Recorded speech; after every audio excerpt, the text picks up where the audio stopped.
May nakapagtanong sa akin kung pwede ba daw ito gawing part-time kahit nasa abroad siya.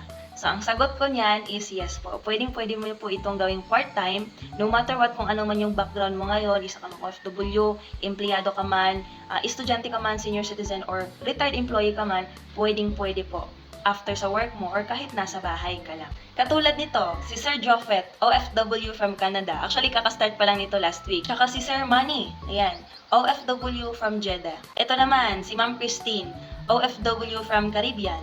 Or kung isa kang empleyado, katulad ni Ma'am Ana, no, isang midwife by profession.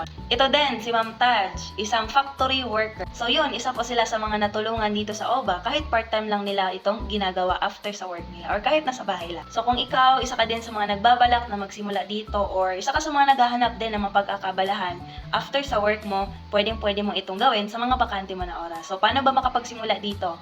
Make sure na makapag-follow ka at i-comment mo dyan kung saan yung location mo ngayon, or i-direct mo ako i-chat para mas mabilis kitang mapansin. Bye-bye!